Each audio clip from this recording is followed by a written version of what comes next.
नमस्कार, मैं शालिनी और आप देख रहे हैं सबका संदेश। आइए बढ़ते हैं आज की बड़ी खबर की ओर। पेपर लीक पर सियासी वार, टंकराम वर्मा के इस्तीफे की अरुण बोरा ने की मांग। नीट पेपर लीक के बाद देश में बड़ा सियासी बवाल मचा था। जवाबदेही तय करने और परीक्षा व्यवस्था में सुधार के दावे किए गए हैं। यहां तक कि जुलाई 2026 में केंद्रीय शिक्षा मंत्री धर्मेंद्र प्रधान ने इस्तीफा भी दे दिया है। लेकिन अब छत्तीसगढ़ में सामने आए पेपर लीक के परीक्षा व्यवस्था पर गंभीर सवाल खड़े कर दिए गए हैं।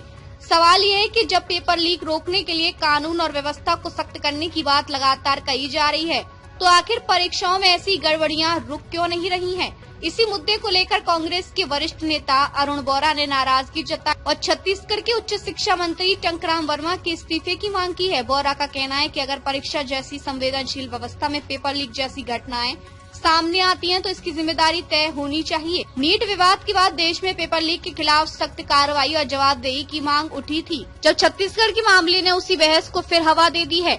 यानी सवाल सिर्फ पेपर लीक का नहीं, सवाल लाखों छात्रों के भविष्य और परीक्षा व्यवस्था पर भरोसे का है। अरुण बोरा ने इसी मुद्दे पर टंकराम वर्मा के इस्तीफे की मांग पर सरकार को घेरा है। देखिए, लगातार इस तरह की घटनाएं सामने आती जा रही है। पेपर लीक के मामले को लेकर दिल्ली में हुआ, उसके बाद अन्य प्रदेशों में हुआ, अब हमारा छत्तीसगढ़ में भी इसकी सुगबुगाहट पहुंच गई है, पेपर लीक हुआ है।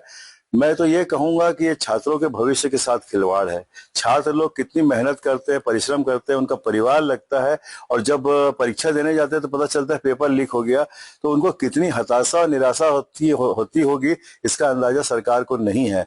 मैं इस मामले में कहना चाहूंगा कि जिस तरीके से केंद्र के शिक्षा मंत्री ने इस्तीफा दिया, उसी तरीके से यहाँ के शिक्षा मंत्री को भी इस्तीफा दे देना चाहिए, ताकि छात्रों का भविष्य, और इस्तीफा देकर उच्च स्तरीय जांच की जानी चाहिए, ताकि आगे इस तरह की घटना घटित न हो छत्तीसगढ़ में।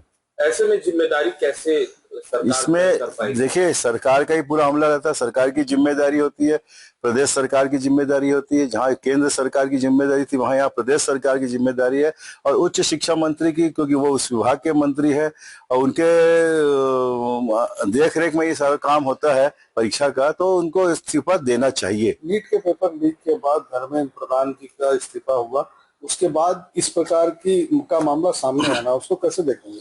देखिए, उसके बाद इस्तीफे के बाद इस तरह का मामला जो सामने आ रहे हैं, बहुत ही दुर्भाग्यजनक है। इसकी जितनी निंदा की जाए समय कम है, क्योंकि देश के भविष्य के साथ खिलवाड़ हो रहा है। देश के साथ तो खिलवाड़ हो रहा है, देश के जो भविष्य के साथ खिलवाड़ हो रहा है, वो किसी भी कीमत में क्षम्य नहीं है।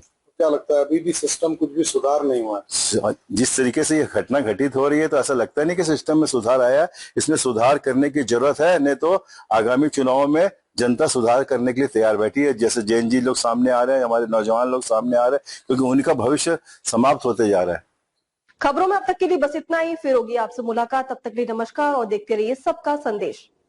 ऐसे ही लेटेस्ट अपडेट पाने के लिए हमारे चैनल को सब्सक्राइब करें और तुरंत नोटिफिकेशन पाने के लिए बेल आइकन प्रेस करना ना भूलें। यदि आप हमें फेसबुक या इंस्टाग्राम के माध्यम से देख रहे हैं, तो हमारे पेज को फॉलो जरूर करें। धन्यवाद।